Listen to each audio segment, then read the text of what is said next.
Oh, Whatever. what's going on, Whatever. everyone? No intro today. No intro today, I guess. Technical difficulties. Wow. How's it going, everybody? Welcome into another edition of the Skull Experience.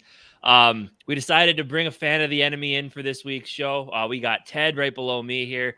As we normally like to start these out when we have a guest, like to give you an opportunity, talk about yourself, tell everybody what you do, where to find you. If there's anybody in here interested in some great 49ers content, and then we'll start talking about the game. So, Ted, the floor is yours. Great. Thanks for having me. Yeah, I'm Ted H6. You can find me on Twitter X there. Also on YouTube, it'll work as well. But the name of the show is called Ted Talks Ball. I also write articles for Sports Illustrated for All 49ers FN. And that's a little bit about me. I know Dave. We've done some shows together before. And so it's great to be back and great to meet both of you. And thanks. Appreciate it. Absolutely. So the first question, the first thing I want to know is, because like I know the outside perception of a quarterback like Brock Purdy, right? Like, I mean, there's some people that may call him a system quarterback. There's some people that may say he has the ability, but obviously the team around him helps. What is your opinion of Brock Purdy? Would Brock Purdy be the same guy on a different team, or is he in just a really good spot with the 49ers? Is a little bit of both? What are your thoughts there? Ted's pretty vocal about it, so we're about to hear something. Yeah, That's good. And then we can do Brock Kirk Purdy- Cousins after. Yeah, I'm pretty on record in shows and on the timeline as saying that Brock Purdy might have the cushiest gig of any NFL QB, because I think we have the best group of weapons in the NFL. I think we have a pretty solid O-line, at least the left side with Trent Williams and Aaron Banks, and our center Brendel's all right. Right guard, right tackle, a little shakier, but still decent. And then, our defense was number one last year. We added Hargrave. We haven't really got it going. We have a new coordinator, Steve Wilkes, so we haven't really fine-tuned everything just yet. But we're still in that top five conversation. I think we have the least points allowed, which is important. So a really good D. I won't say the best anymore. I think the Browns maybe have a claim to that. And there's a few others. Chiefs are right up there. Cowboys have a really good defense. I'm forgetting somebody. Bills have a pretty good D, or at least they did before they lost Milano and Trey Davis-White. Those are some massive losses for the Buffalo Bills. Ravens, I think, are one of the better Ds also in the NFL. So, but anyway, we're in that conversation with those Ds. And then we also have Kyle Shanahan, who I've been pretty vocal about him making some mistakes with QBs and every third-round pick not named Fred Warner. But other than that, I do agree with the genius moniker. He's a great play designer, great play caller. Made some mistakes on Sunday in Cleveland, but overall, really great coach. So I think the only other QBs that have close to as cushy of gigs as Brock Purdy are Tua in Miami, because he's got faster weapons there, but defense is definitely not as good as we have on the 49ers. And I feel like Jalen Hurts has a pretty cushy situation, although they seem to be scuffling without Shane Steichen so far this year. That is for sure, yeah. But, Purdy, the way I talk about him, he's a little bit better than Jimmy G. But he's a ton cheaper. He's like literally 23 times cheaper or more. He's like $800K versus $23 million. And, he's a lot younger as well too. And he has improved a little bit. We definitely, I got into trouble a lot this offseason because I said he was mid. And people got mad at me. And maybe I, as an old fart, got the mid thing wrong. I meant middle of the pack, average. But I think mid and mediocre have this sort of more of a negative connotation to it. But I meant 14 to 18, 16 being in the middle. And then as we did better this season, after the Giants game, I moved him up to 11 to 15. And then after the Cards game, I said 8 to 12. And then after the Cowboys game, I started to get really bullish. I said it's maybe 6 to 9 in the league. But after the Browns game, I'm back more like 8 to 12. So, maybe top 10, maybe not, somewhere in that. I mean, he's definitely got a good situation there. I mean, obviously you still have to be a system quarterback. You still have to have the ability to, play the position, which he has shown.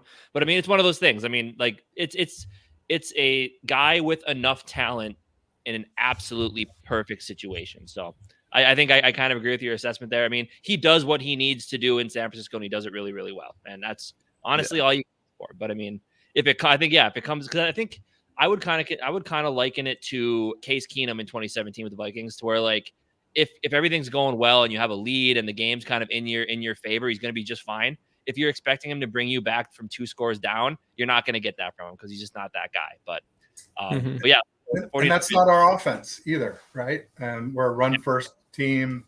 We're not built for big plays. Kyle Shanahan, if you watch JT O'Sullivan, he'll tell you that Kyle Shanahan's drop back play calling, while he's great with all the other stuff, with the run game and the play action, drop back game is a little bit lacking in creativity. He's no Andy Reid in the drop back game. I'll just say that. For sure. And I said sort of all season, Andy Reid was Kyle until Kyle passed on Mahomes. And so then I was saying, well, maybe Purdy could be Kyle's Mahomes. I feel like Kyle really trusts Purdy, and we're starting to see it. Like I said, I gave him a lot of grief for not having a good deep ball, and he started to throw some better deep passes recently. But a lot of that unraveled in Cleveland. I think it's pretty evident that Brock is not really good in wet weather. We saw it also at the beginning of the Seahawks wildcard game last year. We were down at half in that game, 14-16. And he had a lot of errant throws in that first half that were very uncharacteristic for him. And then we saw that again in Cleveland. And so now I'm looking at the end of our schedule, and we have 9 out of our last 11 games could be rain and or wind type games. And it's sort of got me concerned a little bit. Wondering if he can get a glove or some stickum or something to get a better grip on those wet footballs. And then we'll call him Purdy 2 gloves. Like Teddy. Hey, yeah, Teddy. Before we move on here, though, I want to do some shout outs here because we got some people in the chat from the 49 side, of course, our Viking side, starting with Too Evil to Hope. Nope, I'm sure he saw the thumbnail saying if the Vikings have a chance at winning this game. Too Evil, that's a perfect Too Evil answer. We got Scourger Soup in the building, our boy Gary in the building. We got Danielle Thompson in the building, who I'm assuming this is Ted's 49ers girl here. And then we got Donald Johnson, another 49ers. Our boy Sodak Kid in the building. And then we also have Red Jet Shell. What's up? Let's go Niners. One question I actually do have is we talked about this prior to jumping in here. I know we were just talking about Purdy, and I might circle back to that, but we're talking about injuries before hopping in here and going into this game. Obviously, for us, we have Justin Jefferson's on IR, Davenport is on IR, but for the 49ers, there's a lot up in the air with CMC, Debo, and Trent Williams. It does look like Debo and Trent Williams are day-to-day. They'll probably play, even though, which I do want to get your opinion on this as well, is that Debo's been kind of playing injured. I know his production has kind of fell off. I'm not sure if that is because they're using him as more of bait than anything. I want to see what your opinion on that is. And then also CMC is the one that's the big question mark going into Monday night to see if he plays or not. What do you think about all of that? And do you think any of these guys do you think they're going to play, or you think they're going to make it in for that Monday night game? Jamie, are you sure you have enough on that question? Yeah, no, but fine. mostly just the injuries. Just do the injuries. Well, first of all, I want to say that the Vikings have a chance, even if everybody plays. I mean, it's any given Sunday, or in this case, Monday night. I know Kirk Cousins supposedly doesn't win Monday night football games or whatever, but Dave and I have talked a lot about him, and I feel like if you give him time, he can hurt you. If you can protect him, he's a pretty really solid quarterback. I mean, we were talking about him a lot this offseason. Will Kyle go back and get him? And, like I said, there was these 2.3 games where Purdy played really well and the talk went away, but I wouldn't be surprised to see it come back after Purdy struggling a little bit in Cleveland. So with the injuries, I think Trent Williams will play. He has a regular sprained ankle, not a high ankle sprain.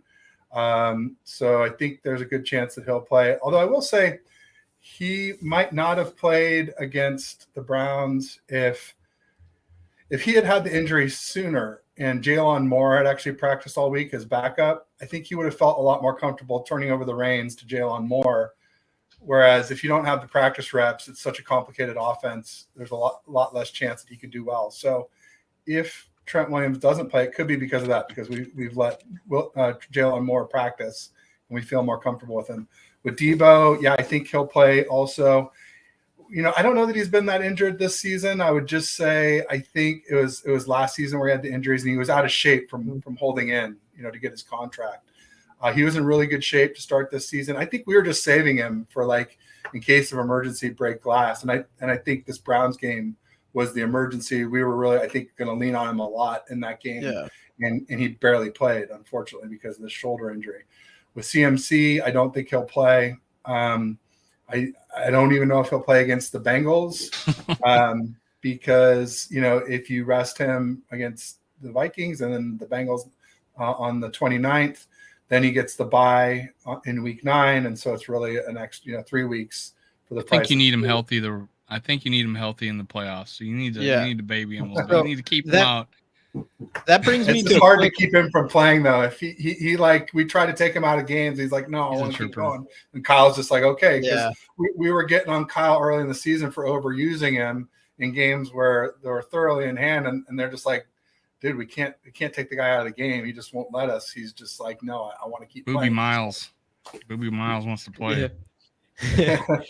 Oh, that brings me to a second question, because I was telling you before this as well, is that I had some fantasy football questions, and I do have CMC on my team. I have Debo on my team as well. I have Kittle on one of my teams who's been up and down. It's interesting. We won't have to answer this, but it is interesting to see how they use Kittle, because 1 week he'll have 2 touchdowns and 10 targets. The next week he'll have 1 target and no touchdown. So that's kind of weird to me. But back to CMC in general. So if he's out, is it? And I saw your chat talking about Jordan Mason a lot, but I always thought Eli Mitchell was for sure going to be the guy that would come in, and now it's kind of up in the air. Who do you think? You think Eli Mitchell is going to be the guy to take those snaps? Kyle said it. Mason is the better runner. He's more punishing, but Eli Mitchell knows what he's doing more. There's a big saying on our offense: no block, no rock, and he's a better blocker. He knows better how to, play in the backfield. Essentially, he knows these plays better. You don't have that rule at the Vikings. You don't have that rule. No, it's big even for our receivers. Have to be able to block really well. That's Juwan Jennings is a hell of a blocker. So I would expect to see, if CMC can't go, then I would expect to see Mitchell as our running back 1 and Mason as running back 2, the closer we call him. He's a violent runner, but I think Mitchell he was out a lot. He's injured all the time. This guy, he was injured a lot as a rookie, but played a fair amount. And then he was injured. He sprained both MCLs in 2022 and missed most of the games. I think he started 1 game and only played in 5. And he was out a lot during OTA's camp and preseason. So he's, I think, just playing back into game shape. So at any time, you could see him be like Mason, who's a very explosive runner. It's just Mason's bigger, so he's able to stand up to punishment a little bit better than Mitchell. Okay. So that's Kittle's I was riding Mitchell. A lot Kittle. We didn't see a lot of him on in Cleveland because he blocked a lot. If you have a really good defensive line, then he's going to help our right tackle to keep, if it's Danielle Hunter or whoever. That's one way to eliminate Kittle, is to make him stand and pass block. Cool. Okay.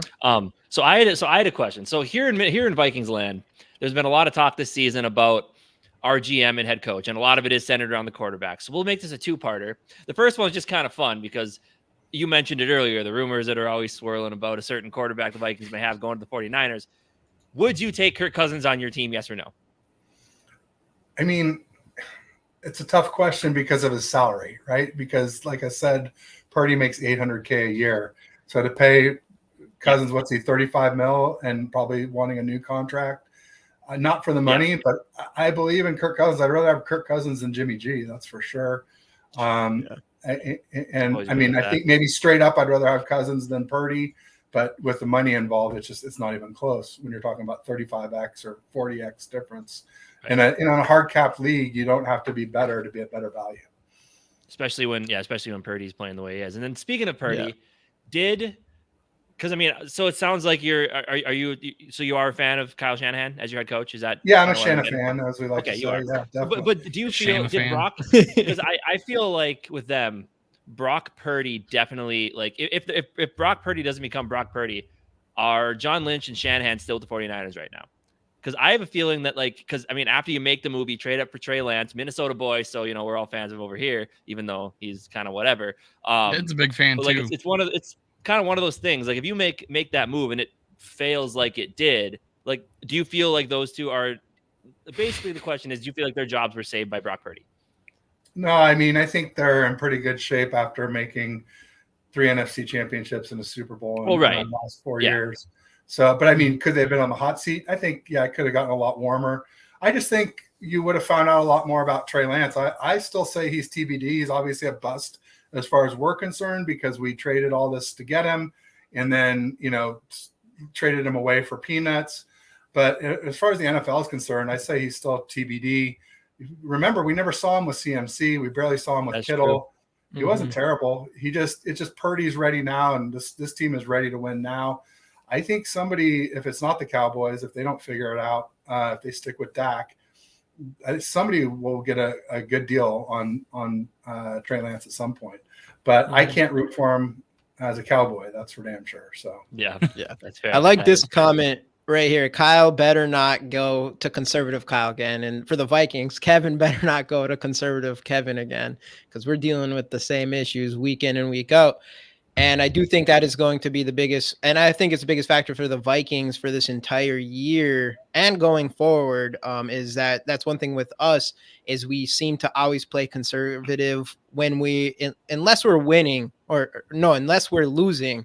So we only press the gas when we're losing, and then we seem to play really well. But anytime we are up in a game or tied in the game, our play style on offense completely is very conservative.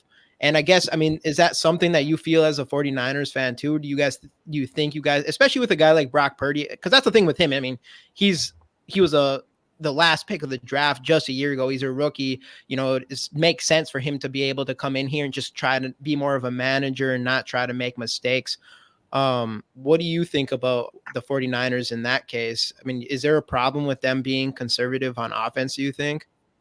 I think Kyle does a good job when we're front running, when we're way up in the game. I think he does a good job when we're losing to get us back into games. But when games are close, I think he gets nervous and he does weird things. A great example was against the Browns on Sunday. We had a 17-16 lead with just 3 minutes and change to go. And he comes out and he calls a pass play on first down. It goes horribly wrong. All of a sudden it's 2nd and 20, and you're forced to pass the next 2 downs. We take 16 seconds off the clock. We would run it the next down when we're winning. Yeah. It's like the opposite. It's like the opposite of Kyle. So maybe he was not conservative enough there, but he definitely clutches up. What up for Brian? We had a similar situation where we had not clutching a good way. I mean, clutching your pearls. We had a similar situation where we're up, but we had a bullshit intentional grounding call, and now it's 2nd and 20. And we run the ball. So we have the opposite problem. We probably run too much when we want to see a throw or a pass or whatever, which is obviously annoying and something coming in this game. Because this is a thing you're a 49ers fan. Obviously, there's 3 Vikings fans in here. You never want to gang up on someone. But generally, this would be a thing where you could have – well, that's a hard part is generally you come into this having put some shit talking, whatever. Well, if there was one game on any Vikings, pretty much most Viking fans schedule this year that they thought we'd probably lose, this was the one that a majority people would have picked, and especially now. So that's the hard part is going into this game. I think we have our toughest challenge of the year against you 49ers. I mean, arguably, I honestly do think they have the best team in the NFL right now, mostly because of how good their defense is and all the weapons they have on offense, especially, Brock Purdy, if he can grow into a somewhat of an aggressive quarterback in the future, they're going to be really set. That is kind of what the 49ers have been missing, is that guy who can just, kind of not the game manager type, I guess. It's something that the Vikings fans have also been worry about as well. But that's the one weird thing about this. I mean, it does feel like going into this even, it's just so lopsided to us. I mean, do you think when you're looking at this Vikings team at this point, do you think you guys should come in this game and have like no problem winning this? Or is there parts of this, especially with JJ gone, that you think you're a little bit worried about, or any players or anything like that? I mean, I've heard Jordan Addison's been doing well. I know you have KJ Osborne. I know you have Hawkinson, who's a hell of a tight end. I would say that any speedy slot receiver could give us Jalen Naylor, who's healthy and practicing now. There you go. Any speedy slot receiver could give us fits against Isaiah Oliver. We lost Jimmy Ward this offseason, who was playing incredible nickel for us last year, and now nickel is a huge weak. So the weak spots to attack on the 49ers are nickel corner. I was going to say defensive end across from Bosa, but Randy Gregory had a nice game against the Browns. We'll see if that continues. But I thought that was just sort of like a cheap, flyer, just like almost no cost, huge benefit, barely any draft capital, barely any, vet minimum. They ate the salary. But we'll see. He had a great start though against the Browns, so maybe I'll eat my words. But then right guard and right tackle are beatable for us. So like people like to say that we have a, choose your poison, pick your poison offense where, you cover Ayuk, then Kittle's open, you cover Kittle, CMC's there. If not, then you got Debo. But some of them may be injured. And even if they're all healthy, what do you do with the poisonous snake? You cut the head off. So if you can get pressure on Brock Purdy, then he's quick and he's good. He has good pocket presence, but there's only so much you can do if you catch him quickly. He doesn't have. Can I ask a question about that? Because we blitz more than anybody in the league, and we've actually are now 15th in the league. We started out, a couple of games where we're in the low 20s, but now we're ranked 15th in the league in yards. We actually held Kansas City to like 330 yards and 60 yards rushing on 3-point something carries. So we've done it against two bad teams and one good team. What do you think? Is it blitzing, getting to him fast, confusing him? What's Purdy's weakness?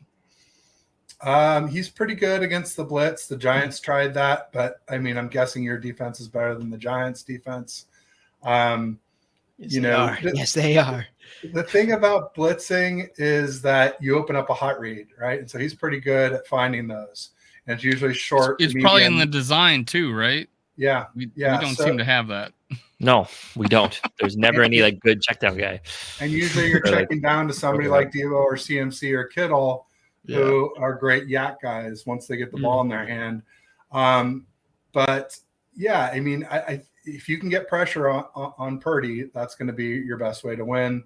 Also, if you can, slow the run game down, it's huge. Those are our two, run game, play action. Like I said, if you can get us into a pocket passing situation, whether you're blitzing or just rushing for, that's where you're going to excel. I mean, I know you guys have Byron Murphy Jr. As your corner from the Cards. He's good. Bynum, I think, is playing well, right? And Harrison is ridiculously good. Yeah, Bynum, crazy. Bynum, and actually, Jordan Hicks just won NFC Player of the Week, Defensive Player of the Week. Another former Card, right? He's had a great year. Daniil Hunter is having a good year. 7 sacks. You're going to be playing without Davenport. But, also, up, things like that. Brian Flores was very, very giving a lot of props to Andrew Booth Jr. today in his press conference. So there you go. Ooh. How are your linebackers?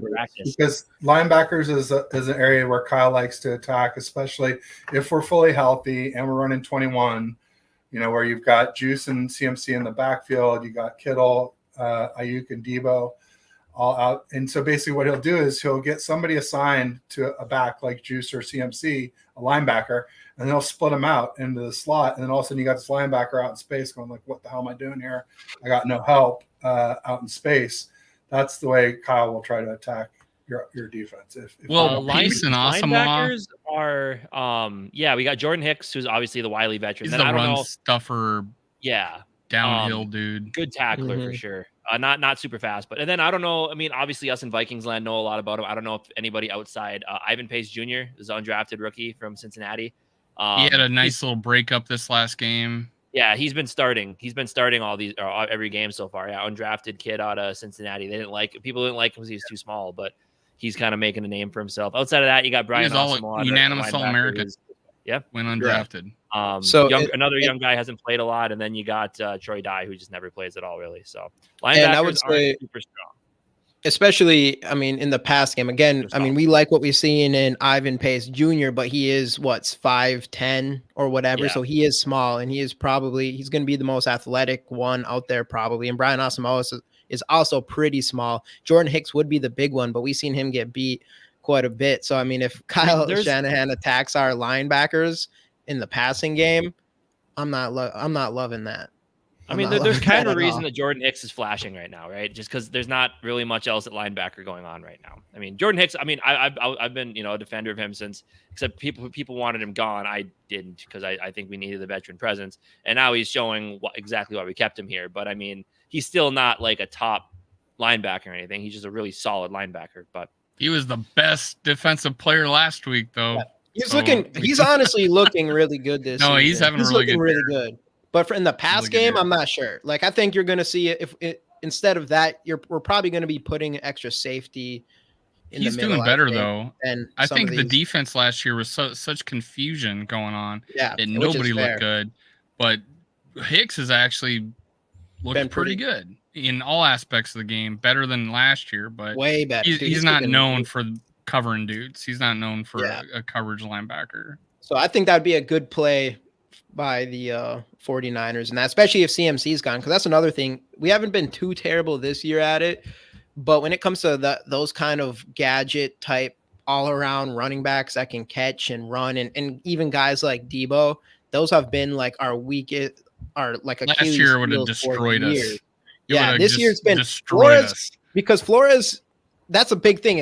Brian Flores is changed everything, because he actually game plans and makes his defense to the team that we're playing, which we have not had. Well, especially last year where he played the same way every single time. So, I mean, I'm hoping he comes in here, and especially if CMC is not, it's going to be tough. Obviously, no matter what, it's going to be a tough game for us. But with CMC and Debo both healthy, that's going to be a huge headache for us, because it is something that I don't think we have the personnel for and I mean, we definitely don't have the personnel to stop the run in general, really. And if we have to worry about a guy like Debo out there and Brandon Ayuk, it's going to be tough. It's going to be tough.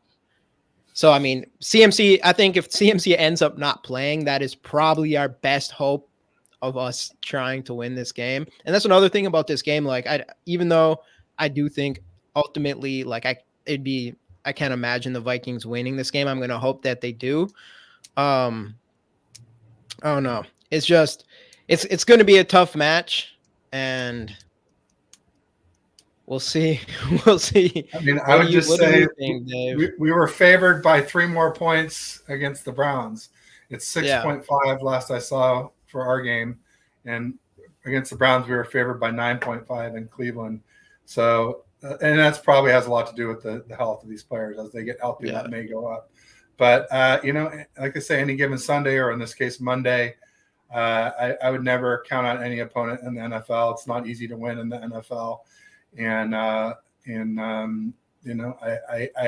probably wouldn't bet on you guys, but I also at the same time wouldn't be shocked if you guys, especially if more injuries happen or anything like that. Or I might take the points. Who knows? Yeah. You never know what's going to happen in the game. So.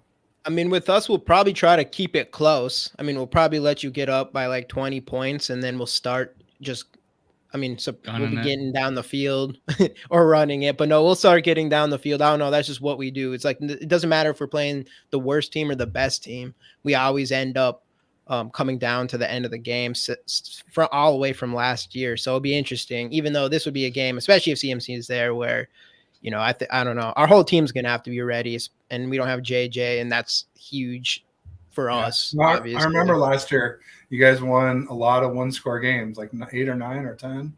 Something crazy. 11. 11-1. Yeah, it's crazy. Every single time. Record. And when you talk about CMC, what people don't understand about him a lot of times is that he played quarterback. Mm-hmm. And so he obviously threw one against the Rams in the second game as a 49er, a TD.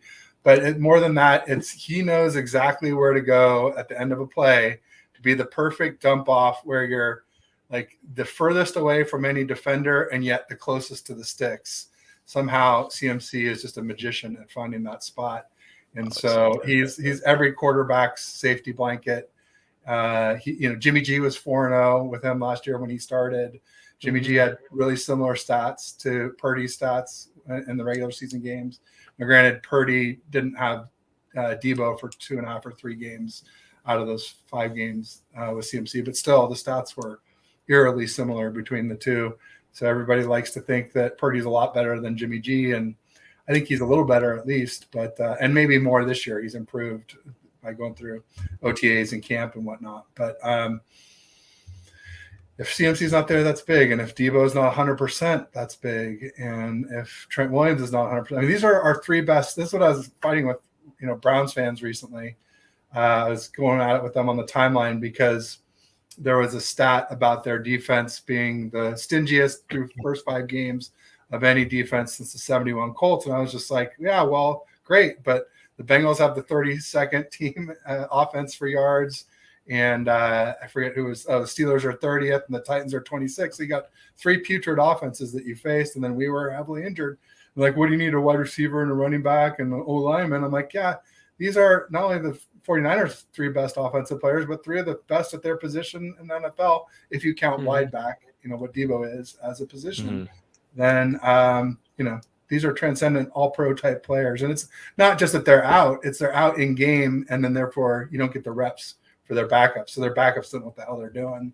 Ray McLeod had a, illegal motion. There was all kinds of weird stuff that happened because the backups didn't know what the heck they were doing. What side does Nick Bosa normally rush off of? Does he come off the left or the right? He's both, the right side, right? Both. Yeah, I mean, I think that's going to be a lot. That's going to be a lot of fun to watch this weekend. Is his matchups against Christian Darrisaw and even against Brian O'Neill. I mean, we have 2 really good tackles. So I think I think watching him versus those guys is going to be kind of fun. And then obviously on the flip side, Daniil will normally rush off the right, so he'll get to avoid Trent Williams if he plays. So that'll be interesting to see. Don't pay too much attention to Bosa because we've got the Gravedigger now too. So that's definitely been a big boost to our D line. Yeah. I mean, we're gonna. I don't know. Our offensive line is going to be in for one in this one. That's for sure. So Bosa, I put him he's obviously. I put him in like TJ Watt and maybe Max Crosby in that top tier. I think Daniil is that Miles tier Garrett below.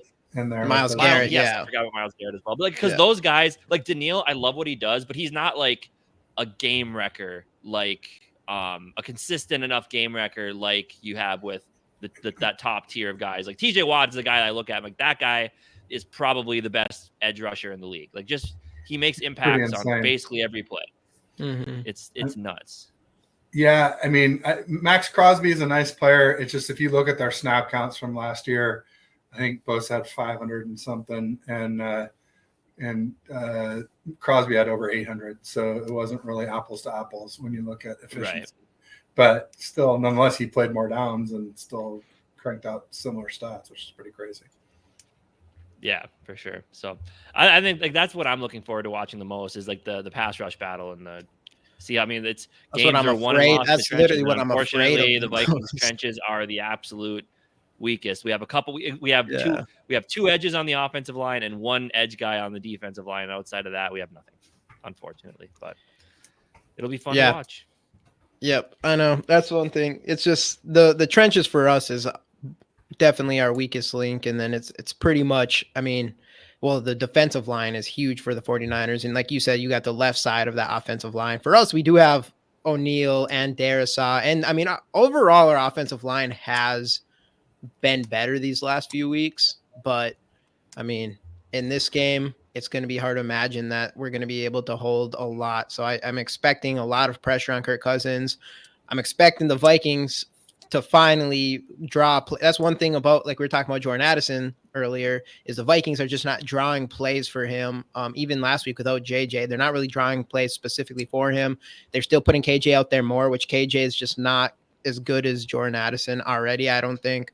And that's another thing for this game. I mean, if the pass rush is coming, something that annoys us as Viking fans is we run the ball instead of throwing short routes or short crossing routes or anything like that.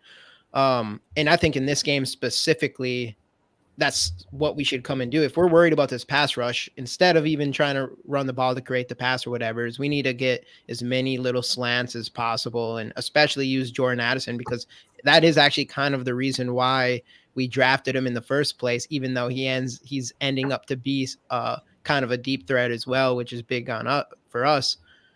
But that's what, for the Vikings standpoint, man, I think they got to step up and start passing little short routes more often, instead of just either running or trying to get past the first down.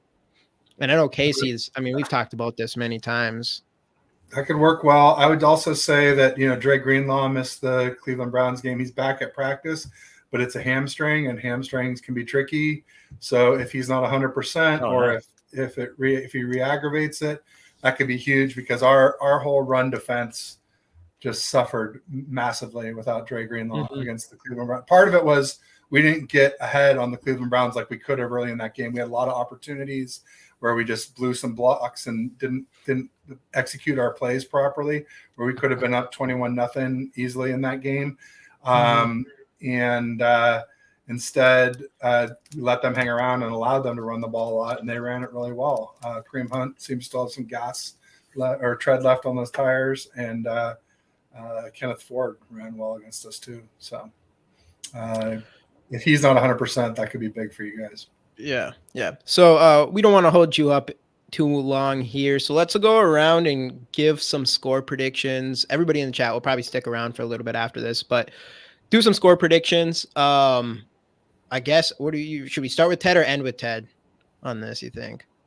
Oh, let's end with Ted. We'll end with him. I'll kick it off. So he can hear our nonsense, and then he can deliver. Casey can't wait to give this score prediction. I can tell. One of them is if McCaffrey / Debo play. The other one is if they don't. If they don't, I feel like it's going to be kind of one of those ugly 17-14 games where the Vikings just don't pull it off. If they do play, it's going to be one of those like annoying, like Vikings play well enough but have a couple big turnovers, and I was going to say like 27 to 17 or something like that. To where it's just like, we had a chance, but we just kicked ourselves or shot ourselves in the foot too many times. So I get 2 score predictions. Both, unfortunately, would be us losing, just because San Francisco is just a really, really good football team. But we'll see. What do you think, Dave? All right. I've said it a couple times on previous shows, but I thought it would be a close game, but apparently we won't cover it because it's 6.5. I had us being 27-20. And but that would change, I think, if McCaffrey comes down or isn't playing, that would be a huge boost to us, I think. And I could see it being close and us losing by a field goal, with that. But it gives us the opportunity to win. It gives us the opportunity, and I think I would rather have, if I had my choice, I'd rather have McCaffrey out than Debo. Oh yeah, easily. So I'm like, and Trent Williams, if he's out or he gets hurt in the game, that's a huge boost for us. But yeah, I have us losing 27-20, all things being fair. Okay. I'll go 27-21. Know what? Should I be optimistic? Nah. All right, we'll go 27-21. I think the Vikings will cover the spread, but I do think it's going to be a thing where we let the 49ers get ahead. I'll just say this is with CMC playing. And I think the 49ers will get ahead, and then you'll see the Vikings starting to try to make their comeback and then just fall a little we got 6 points in the first quarter now. Yeah. I mean, hopefully they, and then but for a positive thing for the Vikings, no turnovers from the Vikings. That's my. There we have it. There's Mr. Smiles. That's a big one. Whoever, the Niners pretty much don't win games where we lose the turnover battle. We've had 12 this season already. Something ridiculous. Got to be a record. I don't know. 13. We have 13 turnovers. 7, and we're leading the NFL in both categories. We've had 2. Purdy lost a fumble week 1 in Pittsburgh, and he threw his first interception against the Browns yesterday or on Sunday. But we only had one last week and we caused 3, so that helps. That's huge. Yeah. That's huge. That's a big change. So score prediction. So score prediction, I'll say with everybody healthy, I'll go Vikings, right? 31 to 27, Vikings. Maybe 31 to 24, something like Vikings. that. Vikings said? No, Niners. But yeah, if we're not all the way healthy, I could say 17-14. It could go either way. Yeah, I think it's gonna be. It'll be a fun one. I mean, maybe, I don't know. Monday night games are always a blast, but one quick question before you head out here. Our guy Too Evil. We'll try to make this one quick because this kind of question, I mean, we've seen time and time before, it can last like 2 hours. But ask Ted if there are Purdy fans instead of 49ers instead of 49ers fans, like we have Cousins fans instead of Vikings fans. Anyways, is Purdy mostly liked by the fan base? Is there people that are kind of split in the middle? Because Kirk Cousins is very split in the middle here in Minnesota. Sure. So what do you think? I mean, we were split like in the offseason because a lot of people wanted Trey Lance, including myself. Mm-hmm. So there was a huge divide. But the Niners, if they were dumb to trade him away, which I'm still not sure about, like, put it this way, if we ever need to rely on Sam Darnold, I think we're in a world of hurt. But I also always said if you once you decide on one, you got to get rid of the other one. You can't have this divided locker room and the divided fan base, all that. So right. I just thought we decided on Purdy too quickly. But then in those 2.3 games where he was shining, I was like, all right, maybe Colin, what the hell he's doing for once with the quarterback position. Like I said, QBs is an area I've had issues with Kyle. Passing on Mahomes for Cousins, then not getting Cousins, picking up Jimmy G. Then, we lost the Super Bowl with Jimmy G. Brady wanted to come retire here after that. We said, no, we're good with Jimmy G. We tried to get Stafford, didn't get him. The Rams won a Super Bowl with him. Obviously, Brady at 49ers would have been awesome. Yeah, we would have won 2 Super Bowls with him. I think we would have won 1 or 2 with Stafford.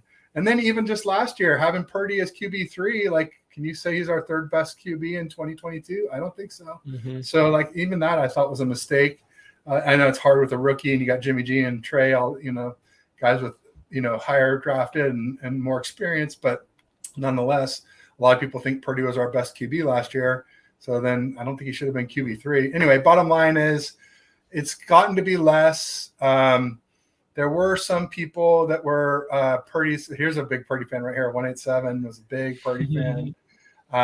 Purdy better than Trey. I mean, he's definitely more ready than Trey. But like I said, we didn't see Trey with CMC, so we never really got to find out. But I think Purdy's. He only had 2 games, right? Yeah, and one was a rainstorm. Yeah, it's got to be Chicago. He got hurt against Seattle. He played against the Cards, but like there were people hurt, and the team did terribly. And the Cards were red hot back then. That was when they were 8-0. They were 5-0 on their way to 8-0 in 2021. He did well against the Texans. That was his only game with Kittle. He had a 116 passer rating, but it's the Texans, D. They were I'm a little like you, Ted, where I thought Trey Lance has, he has the talent. He just doesn't have any experience. He just but needs reps. I want to see what he can do. He's flashed greatness in almost every game he's played. But I was one of the people like, no, I don't want to trade for him. I don't want him to be he's not our next dude. But I do also think that he got screwed by the way he was handled at San Francisco. I can both not like him and think he got screwed. Darnold, because I was at all 9 open camp practices, and I can tell you, Lance was our best QB in camp. And guess who else was great in camp? Brandon Ayuk, who's been balling out this season. Javon Kinlaw, who finally came around. He was balling out. He was our 2nd best player after No way they're better than Slaughter in camp. Yeah, well, but so I understand installing Purdy because of what he did last year, right? And the assumption that even though he was bad in camp, and he was bad in camp, that it was just he was rehabbing from this UCL repair plus internal brace surgery, and that he would get back to being what he was in 2022. And I think we've seen that maybe even a little bit of an improvement. So that makes sense. But installing Darnold just didn't make sense to me, and I just hope we never have to see him, because if we do, I might be mad at Kyle again for that. So we'll see. Mm-hmm. But Trey Lance can kind of get short end of the stick. We don't have much choice unless you're a Sam Darnold fan. You don't have much choice now but to be behind Purdy. And he's played well and shown that why Kyle said he was the real deal. We've definitely seen flashes of it. I think it was it all stops Monday though. I mean, there's some division in the fan base with like people like me who are like, hey, I really like Brock Purdy. I just don't like the hyperbole. Like people saying he's better than Mahomes. He's better than Josh Allen. He's better than Montana. He's better than Brady. And so all that stuff, I can't hang with that. And so I'm going to call out every time as Purdy is Homer hyperbole. But then I get in trouble. People are like, oh, you hate Purdy. I'm like, no, I really like him. I just hate I hate the hype. I hate when you're comparing them to legends. And that same thing with college quarterbacks on this channel. Purdy is very, like I said earlier, Purdy is a guy with particular skills just put in a very good situation that he can take advantage of. And that's what it is. But like I said, if he's on a team where like the Vikings, where everything worked perfectly for Case Keenum in 2017 until you get to the NFC Championship game, and it's like, okay, Case, we're down 2 scores, lead us back. And he just isn't the guy to do that. So I think when you see Purdy put in a spot like that, I don't know if he's going to be able to do it. If he's neck and neck like in a we're game, going to put him on Monday. He did against the Raiders New Year's Day. We came back from 10 down against the Raiders, but come on, the Raiders defense was probably the worst in 2022. So that doesn't mean as much. I mean, I wouldn't say Case Keenum. I don't think he's ever going to be a backup in the league, but I will say, just look at Jimmy G. He's leading the league with 7 interceptions, and he missed a game with a concussion. So it could be higher if he had played that other game. And he's already leading the league with interceptions. And all Jimmy does is win. Well, guess what? The Raiders are 3-3. So that's not a winning record. I guess they was known to make some bad throws. I guess they're 3-2 with Jimmy, but still, all that stuff, it drove me bananas. And I always used to say, I called him Jimmy Luggage, and I would capitalize all the G's in luggage, like for Jimmy G, but luggage, because he got carried. And I will say Brock Purdy gets carried too, but just a little bit less. He contributes a little bit more. He's a little more dynamic. They're very different players, but they had very similar results. It's just Jimmy G was a very good first read quarterback, very good at sneaking, a little bit stronger arm. But Purdy, when the play breaks down, he's able to escape a little bit and get to the second, third, and fourth reads better. So. Yeah, I think we got Purple Pocket Podcast in here. I think he would like the idea of Kirk Luggage. Kirk Luggage. I mean, it doesn't have the G's, but I think there's some fan base that could get down with that nickname. If you I wouldn't say Kirk ever Kirk's better than Jimmy G. I think he and Purdy are pretty similar. I just like Purdy better because he's so much cheaper. And the fact Purdy that has tons of is what young. He is, and Purdy has the chance to improve. Greatly improved. Yeah, exactly. But he is. I said all off season, he's limited height, limited arm, limited. That's the wrong word. Limited arm is the one that concerns me. Limited height and limited top speed in that order. Right. Are my concerns with him. He's a mental giant. He does a lot of things great. He's accurate. He's a leader. There's so much to love about Purdy between the ears. But I said, like all along, I just wish he had an elite physical trait besides quickness, because that's pretty much it for him. He's very quick, but if he runs more than a few steps, they're chasing him down from behind. And that's a fair point too. I think he's perfectly fit for that offense, and I think that's kind of the best way to describe him. But I can also. Someone tried to say Steph Curry over the summer to me. I'm like, no. Steph's got the deep ball. I'm saying like Chris Paul, where he's got that mid range and he's a great facilitator. I think that's more of my comp for Brock Purdy if you're using it. Yeah, and I could see how, like, if you're coming from Jimmy Garoppolo and you kind of get a guy like Purdy, you're probably kind of especially if you were like, all right, Jimmy Garoppolo is a good game manager, but you want more than that. And then you get a guy like Brock Purdy, who's probably not too much different as far as like that game management type of play style, which is something that, like, if we move, like, for instance, if we move on to Kirk Cousins and we get another guy who can't really move in the pocket and plays too conservative sometimes, like, I'll be super annoyed. Even if that player's good, even if that player ends up being really good, like, I could end up, like, in my opinion, I might pass up on, the next Tom Brady because I want a guy who can move in the pocket better. So I don't know. I thought you guys would get Trey Lance for sure because he's a hometown boy and he grew up rooting for the Vikings, wanted to go to the University of Minnesota. And I think he just needs reps. They didn't offer him a scholarship. Maybe. I mean, maybe if this doesn't go well and you guys end up as sellers or whatever, then maybe end up with someone like Caleb Williams or something. Yeah. But all right, Ted, we thank you for hopping on here. Like I said, don't want to hold you too long here, but yeah, I mean, ultimately, we're gonna have to say Skull Vikes and hope the Vikes squeak this one out. But we appreciate you hopping on. Yeah, my pleasure. Anytime you guys want to have me back, I'd be happy to. Even if we lose, I'll come back on and take my lumps. I'm good like that. So feel free. Awesome. And thanks, Dave. Thanks, Casey. Nice to meet you. Nice to meet you, Jamie. Nice to meet you as well. Just say peace and go Niners. Yep. See ya. All right. Hey, I saw everybody in here. I'll talk about this real quick. After this show, we got rap. I'm sure y'all already know, but after this show, y'all go to my community tab, and I'm doing a show with the 49ers fan as well. Pull up. Everybody definitely go do that. If you're not subscribed to Purple Pocket Podcast already, you should go do that as well and go check out his 49ers pregame live show too. So what else y'all think? We kind of went over everything. I mean, that's, I guess, I kind of went with what I think a little bit on offense, at least, to beat this 49ers team. And that's short passes and, not just run the ball and throw past the first down or whatever, or especially if you're going to pass it or like little dump offs on third downs type of thing. It was funny because I was watching the Cowboys the other night, Sunday or on Monday. Man, that team is just like the Vikings. They're so boring on offense. Like Dak, I was watching a lot of their plays. It'll be like third down. They'll throw the ball behind the line of scrimmage. Like it happens everywhere. Yeah. It's ridiculous how boring some offenses are in the NFL. Like, wow. And they have they have some weapons on that team too. Everyone loves Dak Prescott. There's this misnomer that KC throws the ball down the field all the time.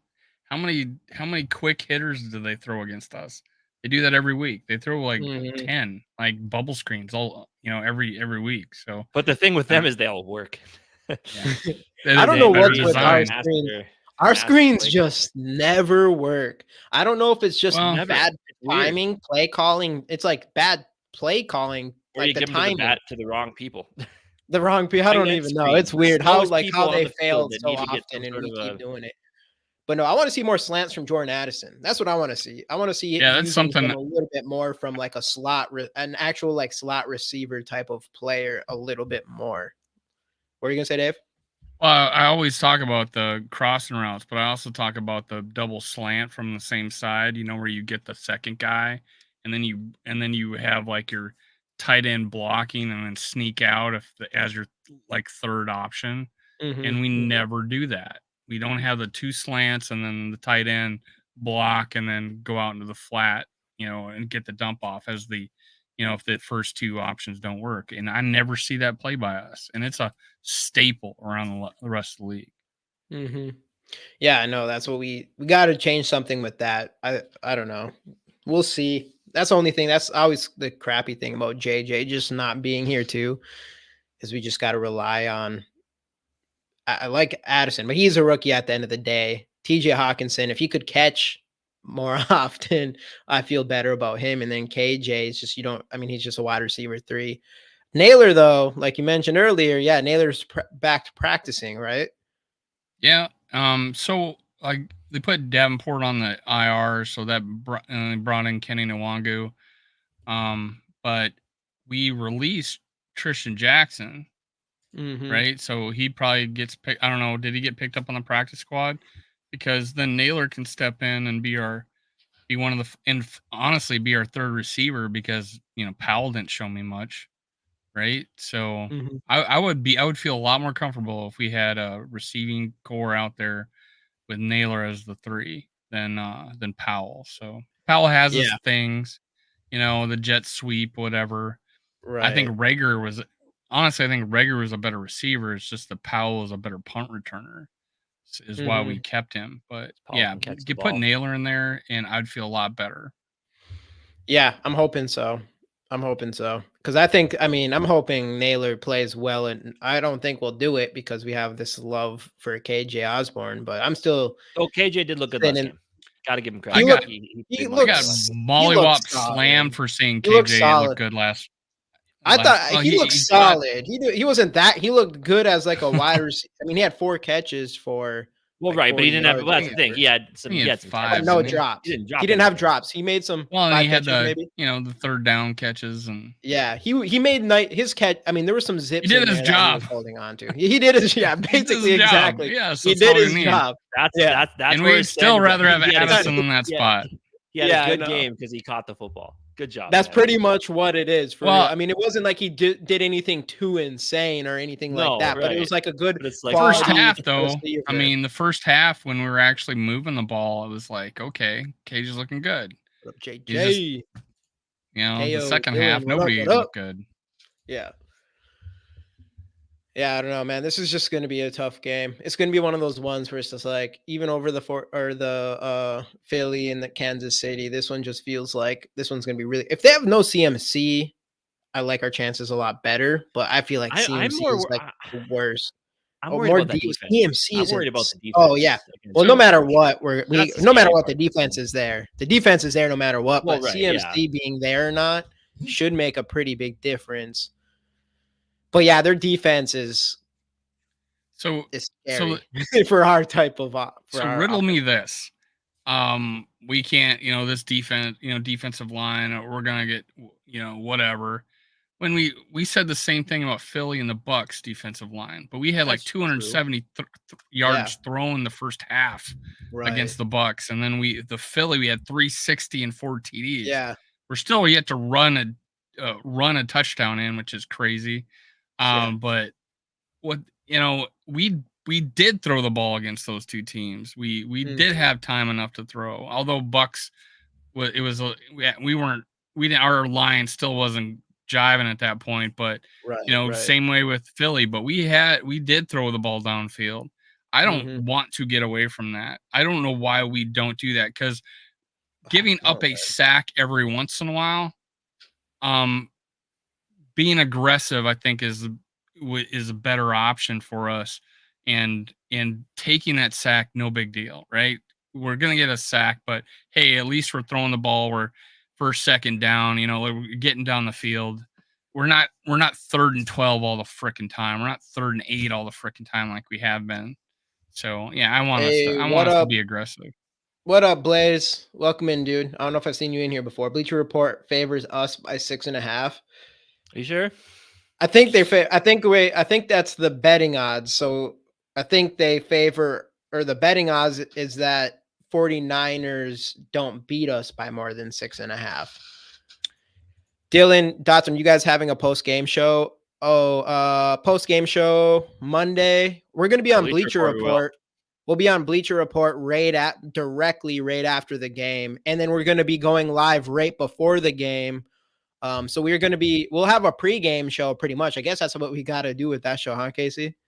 Yeah. That will be pretty much a pregame show again. So yeah, we'll probably have a pregame show right before the game and then go to Bleacher Report.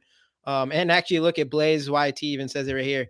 Bleacher Report favors us. Yeah, go to Bleacher Report right after the game and you'll find us giving our post game as well. Whoops almost was in here with Sports Heaven when we tried getting out to sing. Okay. Oh, okay. I remember that. I got you. That's right. Daisy Dukes. So what do you guys think? Anything else? I really got nothing. It's going to be a tough one. It's going to be a tough game. Yeah. But it'll be fun. Maybe. Probably not, actually. It's not going to be fun at all. It's going to suck. Or it's going to be great and we end up winning. Because that's the thing about this one. Again, if we lose, we're just going to feel the same way as we do now. It's expected. If we get dominated, you're going to probably see people, more and more people asking us to sell. But if we do somehow win, it will definitely bring a little bit, or I would say like a pretty sizable boost in the hope of for this season for Viking fans. Yeah, so that is next like week will be then the next week will be huge, going into Lambeau, into the Packers. Yeah.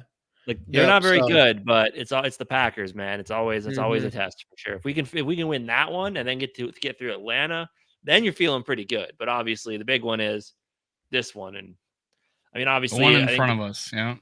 I think the feeling is that we're not going to win. I think that's the in general feeling. I know I was watching NFL's like their pregame thing they do every week. I think 2 people picked us out of their panel of like 7 or 8. So at least we got a couple people, but I don't know. I mean, and I think that picked us. Yeah, because we are the cornered rat, right? I mean, we're ready to, we haven't won at home yet. That's embarrassing. It is. Our defense is scrappy now. It's like, we finally faced a D that played us differently because we didn't have Justin Jefferson. So it's like, what are we going to, we'll see what we're made of, I guess, probably this game, and yes, I think that's the way to put it for sure. Big time. Either I don't know. I still feel like it's just going to end up close.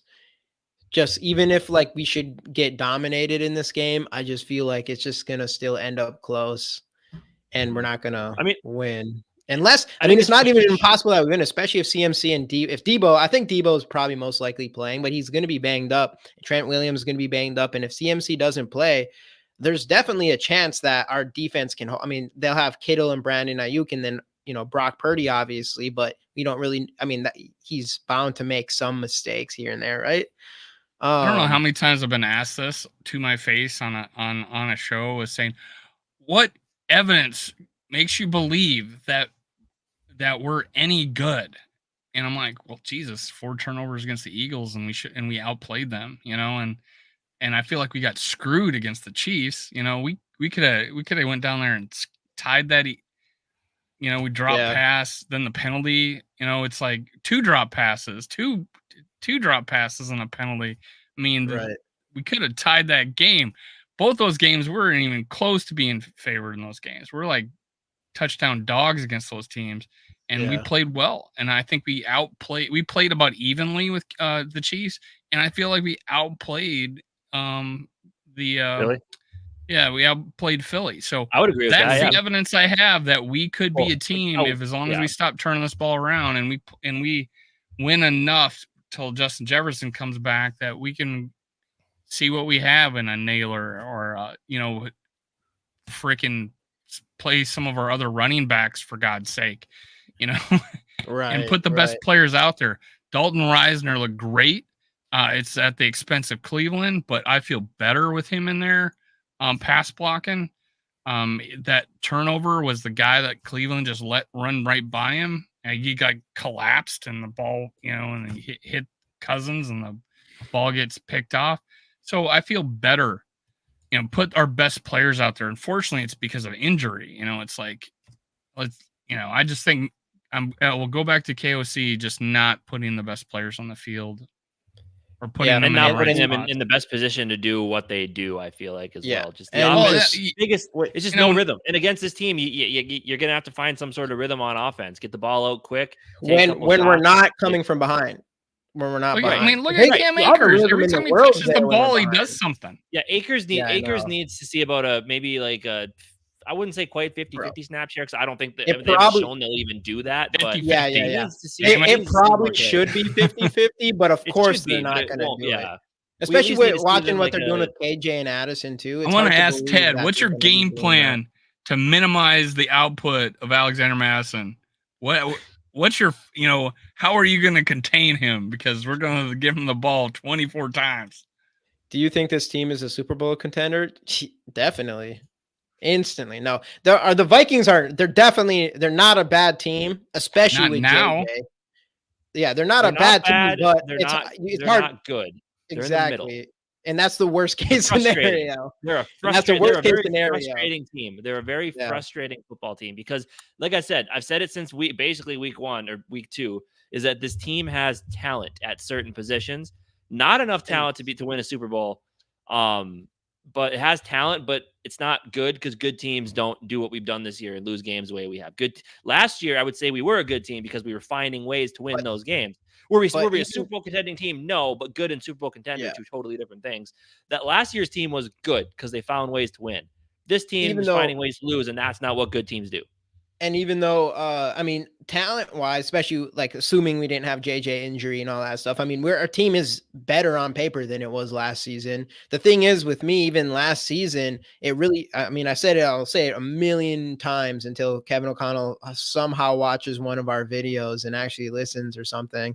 But it's just the conservative playing and always only playing to our best football when we're behind, all the way from last season. And I think it's what makes, I mean, I think the talent's there to be a pretty good team, but it's hard for me to trust the fact that if we ever get to the playoffs, that we're going to play aggressive enough to actually win a game and not have to just play that way when we're behind.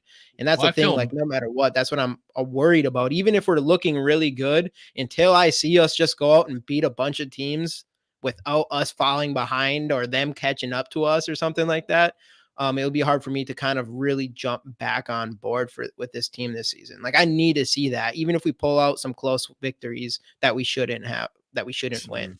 So this take was something I heard, and it was pretty prominent person. I've turned over a new leaf, and I don't call out specific creators. Because I want someone to do that to me, but the take of, hey, if we beat San Francisco, I don't want the Vikings to have a false sense that we're any good, and that would keep us from trading our players before the deadline. What would your feeling be if we beat San Francisco?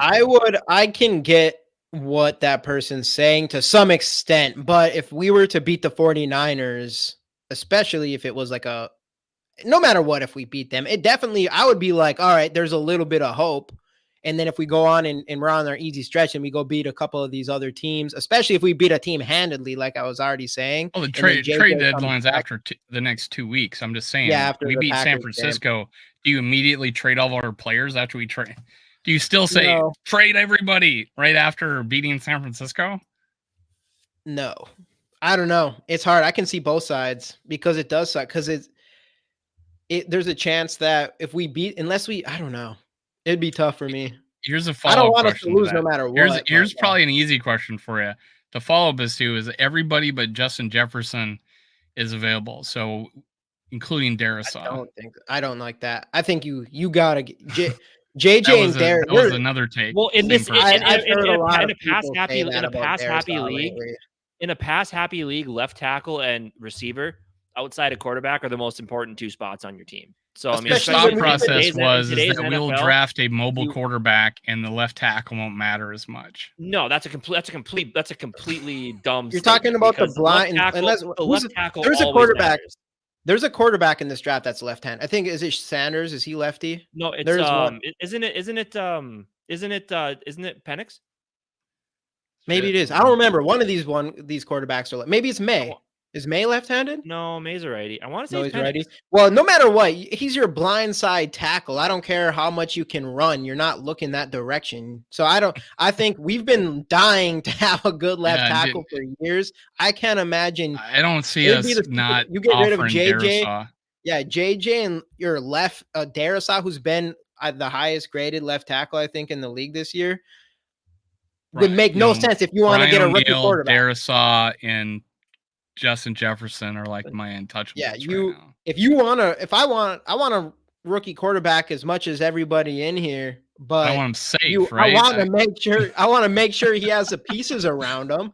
Because we're going to be what ruined. I don't think you guys understand. You don't get a generational talent like Justin Jefferson that easily. I don't care how many first round picks you get for him. Like, you're probably not going to get anybody that even equals to Justin Jefferson. People will tell you that David Carr was ruined because he got hit so many times his first season. That's because he had no offensive line. Like, if you're going to get a rookie quarterback and you have a top tier left tackle, of course you keep him. Especially, the whole point, you're going to get a rookie quarterback. You're going to want to give him right. Yeah. If you're going to keep Justin Jefferson, that means that you want to compete, right? Like, you want to try to compete sooner rather than later, because otherwise he's going to stay here. You're going to pay him a bunch of money. I love to for literally draft a new Jane Gun there. So. Yeah, but if you want to compete, those two are your cornerstones, especially if you're going to draft a new quarterback. Can't be that hard. Yeah, we'll just go get new JJ and Darrisaw. I mean, at this point, if we could wipe the slate clean and only if we could get rid of some of the other contracts we just recently did, If I could pick 3 players to re-sign, it would definitely be JJ, Darisaw, and honestly, if money was like whatever, and we could just like 3 players we could just spend on, Daniil Hunter would be my other one because pass rush is so important. But I just don't feel like we're going to do it at this point with him, unfortunately. But I just think a good pass rusher is so important in the league today that he would be the other guy I would keep right now if you had to just pick 3 cornerstones to keep. If I was to pick 3, JJ and Darisaw are the absolute non-touchables to me. Obviously, you're not going to trade Jordan Addison or any of these rookies. Jordan Addison or Ivan Pace, like they're not going to be traded for sure. But Daniil Hunter's a good one. I probably that's a hard thing about. How old is Daniil Hunter? He's 28, right? Is he 29? 29. I think he's 29. Yeah, he's getting up there. He's just getting older. That's why I'm like, maybe I would gravitate more towards Brian O'Neill, even though without Daniil Hunter, but I mean, there's no question we take a massive hit from a pass rush standpoint on defense, and that is very fair. But I just think, if we go get our rookie quarterback, I want him to have the absolutely best chance to succeed. If we've been talking about all this quarterback stuff and we go and make the move to get one, and we don't have JJ or an offensive line, I'm not taking that risk. I want every possible way that rookie succeeds. Otherwise, the point was that we would have those picks that we could go up and get that guy, and then that guy is going to be mobile, and he won't need an offensive line. I was like, couldn't believe what I was hearing. Yeah, we don't know. I want that guy to have the best chance to succeed, and especially like Casey said, like you don't want the David Carr incident where you do get a really good quarterback. That's what I was saying. Like 25 are going to have all this money to put good players around that quarterback. And Brock Purdy is a great example of a player who has such a great situation where it doesn't matter if he's a second year or he started midway through his rookie year.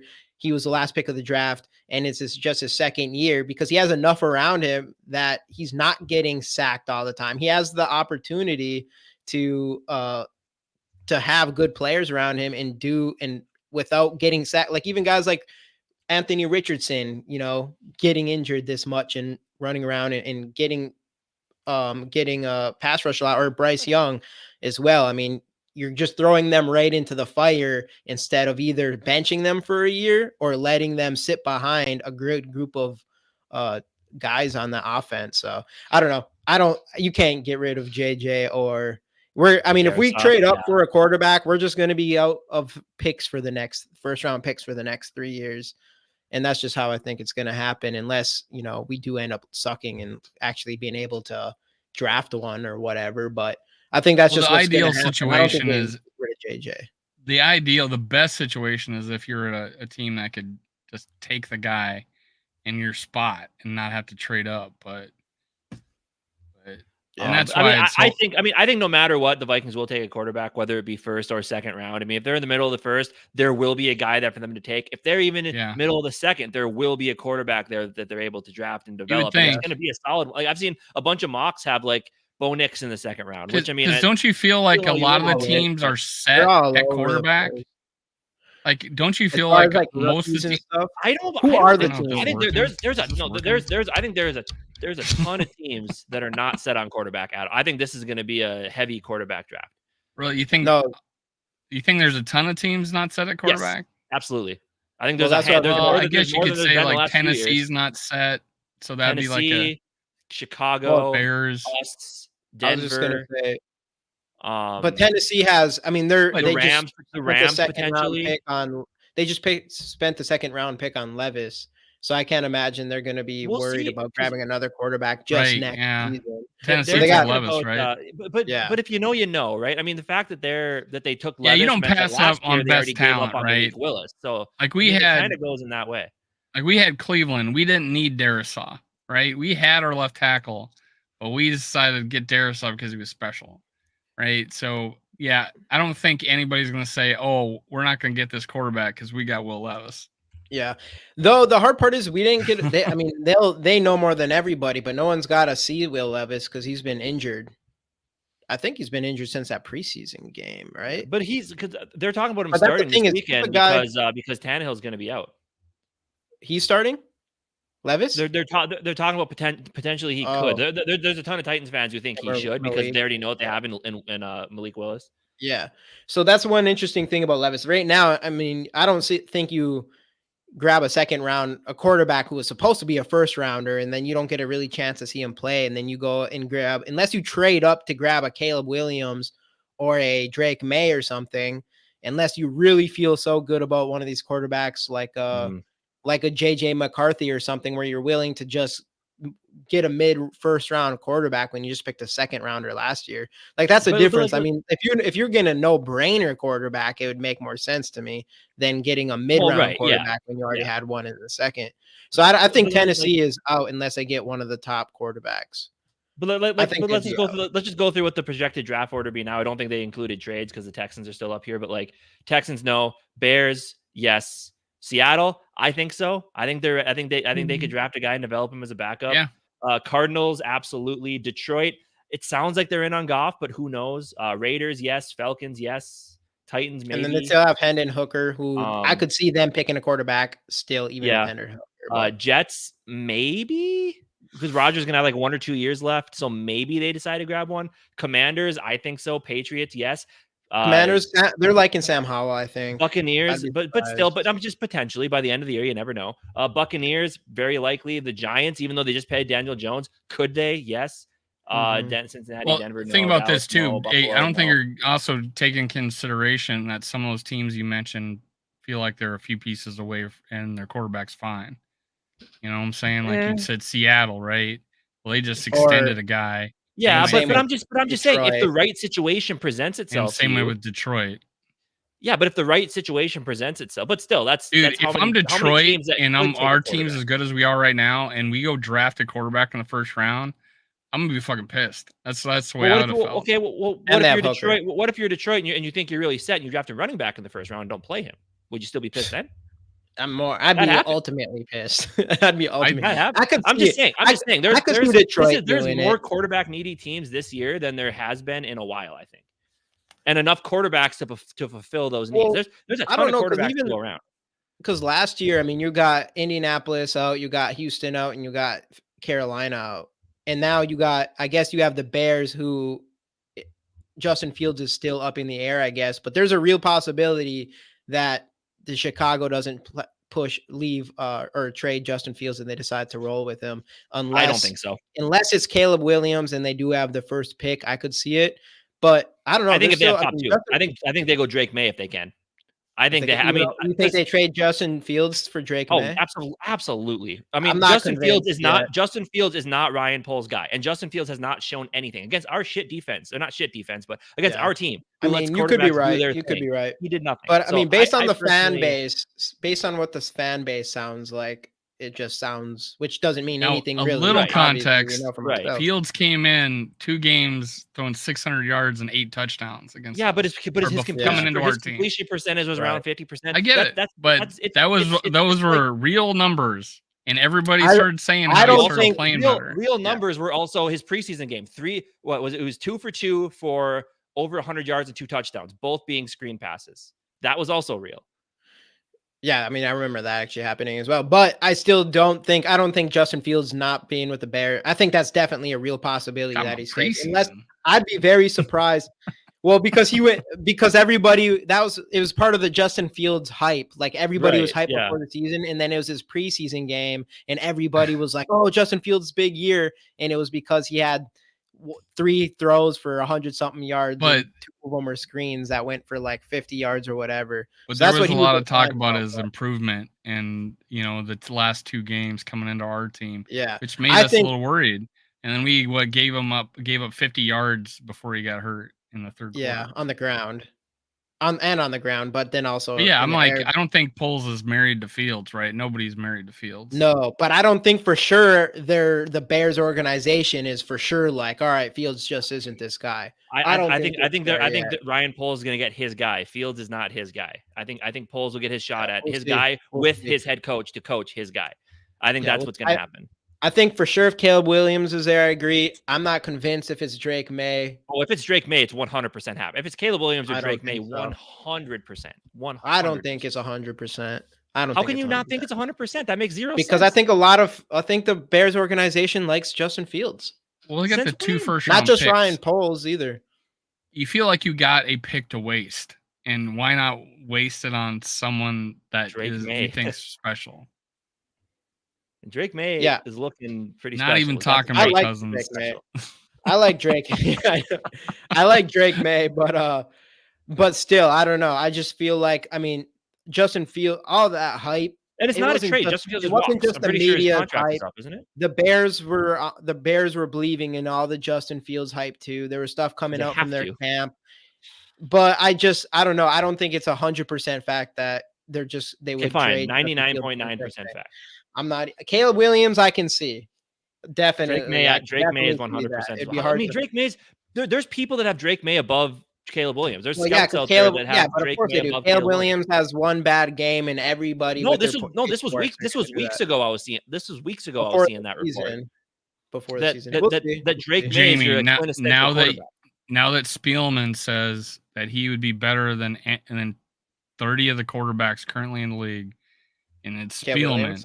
Do you have second thoughts about Caleb Williams that Spielman is like, hey, I would take him over 30 of the NFL quarterbacks right now this season?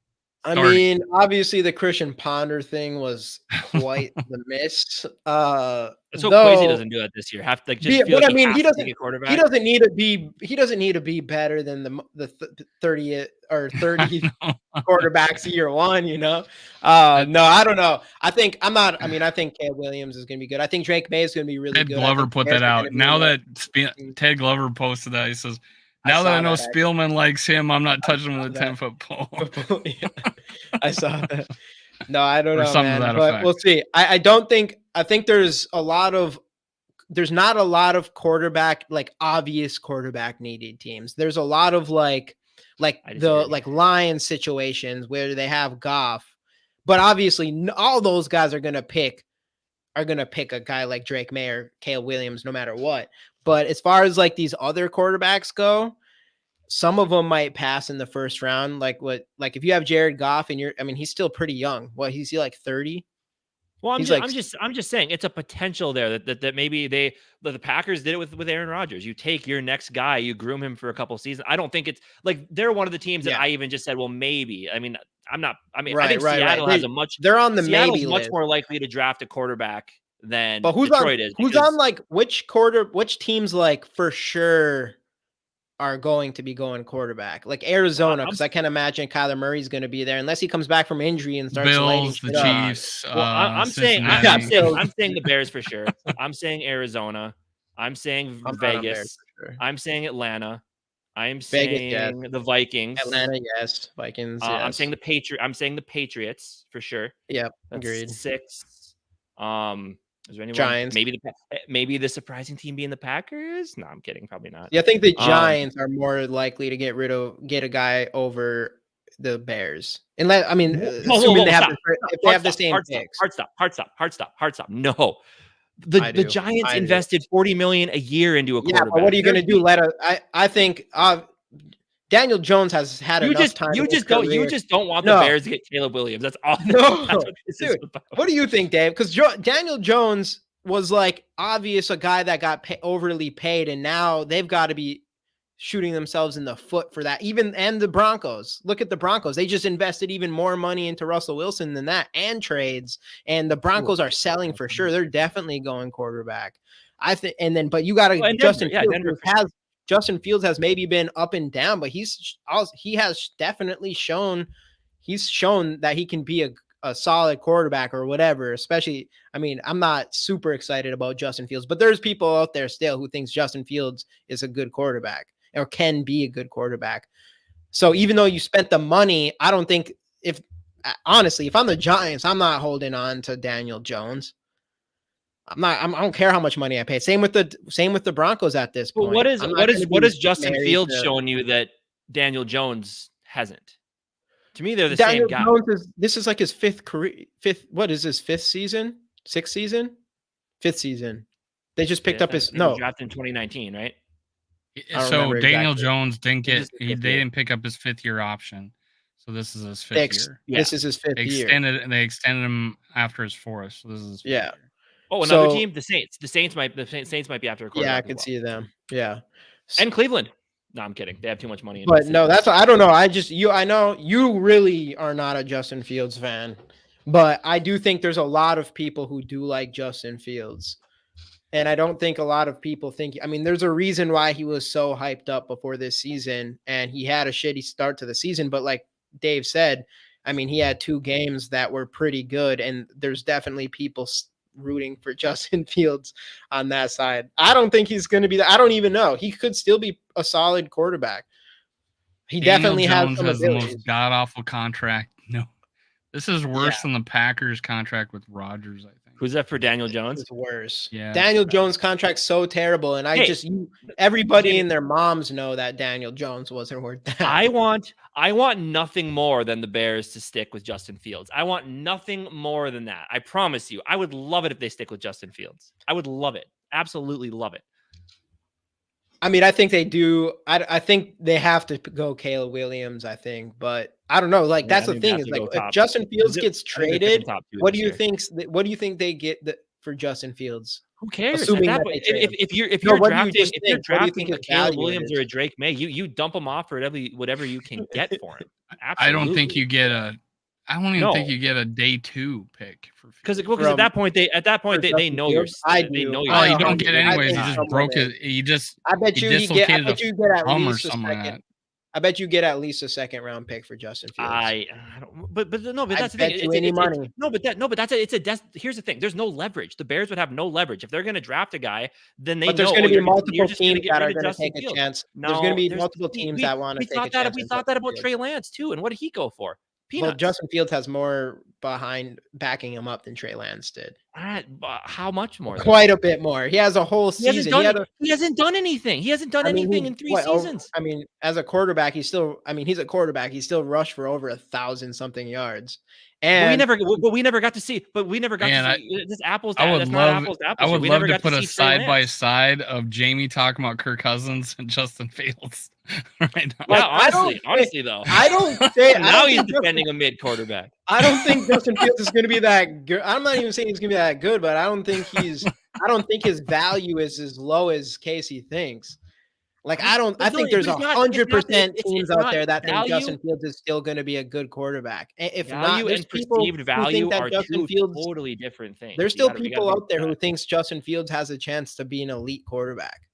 Who are they? 100%. 100%. All the media. You think all the media? You think 6 games into this season, all that hype just completely disappeared from everybody's mind? They have 1 win. Of course they are. They have 1 win. Did you see the breakdown? Did you see the breakdown on QB School about Justin Fields? I couldn't watch after 5 minutes. He was not impressed. And I don't agree with the media side of everything as well, but I still do think that there's people out there who thinks he's going to be a good quarterback. Hey, what up, Skolger? Are the Panthers people also the Panthers in on exactly. The quarterback? All it takes there's a team that paid Daniel Jones the money they did. There's probably going to be 2 teams out here who are like Daniel Jones brought him to the playoffs and won them a game. That's what happens. That's how Zimmer got extended. We won a playoff game. Should he have gotten extended? Absolutely not. But it took him how long to do that? That's what happens. But that's not the point. That's not the point. What do you mean? The fact is, Daniel Jones won them a playoff game. And then, so his value, and that's, you want to talk about perceived value. It was obvious here because they had a quarterback that led them to a playoff win and played well. Right. That's perceived value. That's how you get $40 million a year. Perceived value. I don't want to go through all of this, but you're gonna make me. Let's see. You bring up PFF because I don't care. I don't give one iota about PFF. I mean, it's numbers that don't mean anything at the end of the day. I mean, it does. I think it does. I still believe our defense last year was second in league, like PFF says.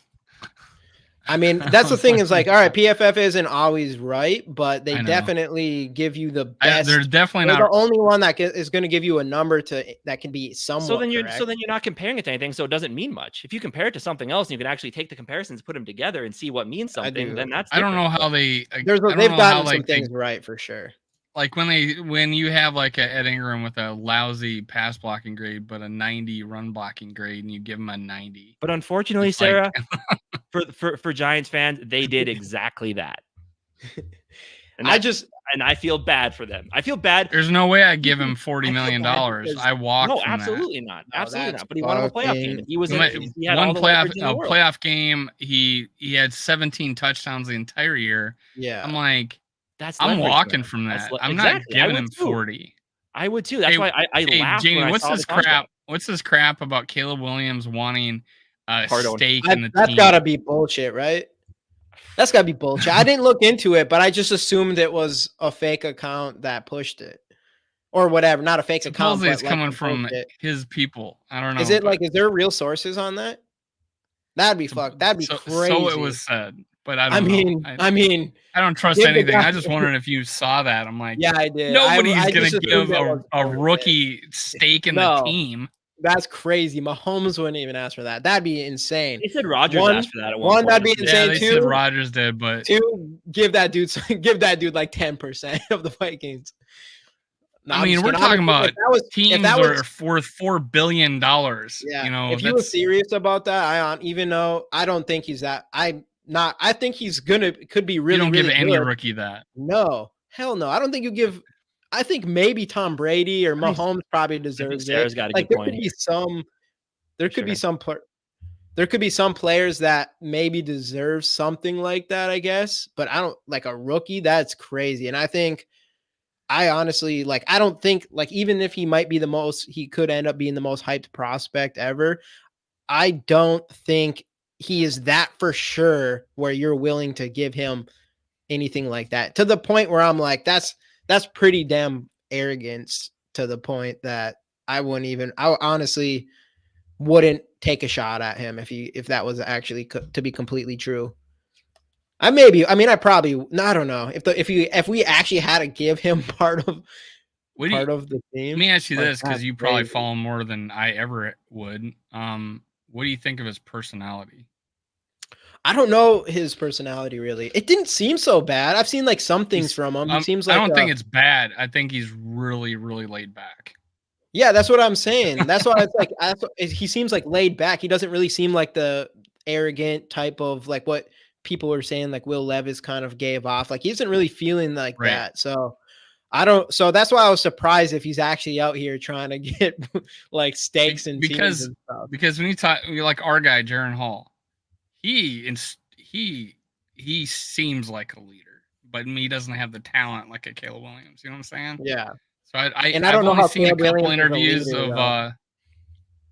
I've only seen a couple interviews, but I'm like, he seems pretty laid back. I don't have any qualms about that, but that seems like his personality. And it's crazy watching. I was watching the second half of the North Carolina game the other night. Drake May is Justin Herbert. Same build, tall, lean, big arm. You watch them on the sidelines; they're pretty quiet. On the field, they're not yelling at anybody. They're not. He getting seems hot. like They're a really they're good very dude. mellow. And him Yeah. and that's exactly how Justin Herbert kind of looks too. He doesn't Yeah, not yeah. very flashy, but he just goes out there and does his he thing. is. He seems like a nice guy. Justin I've seen him on- Herbert, he seems like one of the dudes. He's out there cracking jokes with them and stuff like that. Boys Yeah. being dudes. Drake May was on you know what Sunday Conversations is? Yeah. Yep. Caleb Presley. Yeah. He was on one of his that show's so funny, but he was on one of his episodes, and Drake May just seems like just some nice kid or whatever. But that's the thing though, is you want to make sure he has that fire still. We don't Right. want it Oh, I guess we don't want to get Anthony too Richardson's out for the year, right? Yeah, yep. Rip fantasy team, but Who's that? Anthony Richardson. Richardson. Oh, yep. Yeah. Yep. Bummer. Not a Bummer. good injury too for a quarterback. I know it's not a good start. I mean, that's throwing what shoulder, right? I know Casey always talks about. Casey, that's the thing. Casey just has a bias against running quarterbacks. So I do, because they're a waste of money He does. because they get hurt. all the time. but he is it is a good example with Richardson coming out and getting injured. That was my worry, man. Already. Did he get hurt running, or did he get hurt on a throw? Yeah, no, it was no, it might have been, but if it was he didn't get far past the line of scrimmage. Did he get hurt Just like kind of- Fields got hurt running with the ball out to and trying to It was No. it was something I don't remember Scrambling? I'm just exactly. I kidding. think he scrambled like right across like the line of scrimmage and just got like he was avoiding pressure more than he was like his other injuries. He was definitely running and it was took a hit. It wasn't like he took a hit. It was like the guy came in. He tried extending the play and the guy just got him. And then he missed a game earlier with a concussion. It's just and that one was like he was in the end zone and he kind of went into the guy or whatever. There was his other injuries this season was definitely because he didn't protect himself. Like that's something my dad said. He's like if I'm a coach, he's like, watch Patrick Mahomes. He never hits anybody. He never runs. He's like, if I'm a coach or an owner, I'm fining my quarterback anytime he runs into somebody or like dives head first. I think like, someone did that one year. Every time he like does a coach that. did that one year. Find his quarterback if he was. Because you avoid hits. You are the franchise, man. With all the money that they pay those guys, like they're the franchise. Yeah. Like so, I mean, unless it's the Super Bowl or the playoffs or something, and you need it, then like go for it. But if you can live to play the next down, you live to play the next down. Yeah. And that's another thing that Patrick Mahomes is such a good quarterback is he's not ever going to really run until the only time he uses his legs is literally when the game's on the line. And then he uses it to pick up a huge first down and stuff. It's crazy. That guy's so good. Mm-hmm. Kerr is a perfection candidate for New England. Just does honestly, what he's told. Honestly, with Belichick, I think that'd be a good match. That'd actually be a really good combo there. I think. But all right, guys, they would collide. Those personalities would collide. Totally. We're back. We got to see what happens to the 49ers game because we're back talking about the offseason and the quarterbacks we already want. So we'll see what happens this 49ers game. See if there's any glimmer of hope if we beat them. If we lose, I do think we're going to be in an interesting situation because if we lose this, which there's a good chance we do, and I think we're going to kind of feel the same, it'll be interesting to see what happens after that Packers game. Because if we lose that Packers game, then I mean, I'm guessing you're going to hope to see some selling at that point. Yeah, that's fair. It's going to be hard to come back at that, but. Sorry, sir. I'm not giving our card away today. We had another guest on and stuff, so he had a bunch of his people in here too. I didn't want to make it too confusing. Making egg fried rice, nice. But it'd be sweet if they could find a way to win. I mean, if they win this game, I think there definitely will be a little. But I don't know. It depends. I think if they win this game, there will be a majority of the fan base will be a little bit hopeful. Like, hey, we finally knocked off a good team. Like, let's go. But then there'll be the side of the fan base that's like, oh, this team isn't going to go anywhere. We barely beat a 49ers team that maybe was missing such and such. And it's going to be the same old story basically till the end of the season, till changes are made. But you got to look 1 week at a time. And the 49ers coming up is going to be a tough test. They present a ton of challenges offensively and defensively. Let's just see if we can do it. They have an unclutch kicker who can't make the big kick like our boy Greg Joseph can when he needs to. Obviously, we 57-yarders, whatever. But dude, he just wanted to give Cleveland. He just wanted to give Chicago a false sense of security or a false sense of hope. We want them to re-sign Justin Fields. Yeah, we do. I mean that part is true. I don't want them with Caleb Williams or Drake May. I'd rather have them have Justin Fields. Yeah, but absolutely.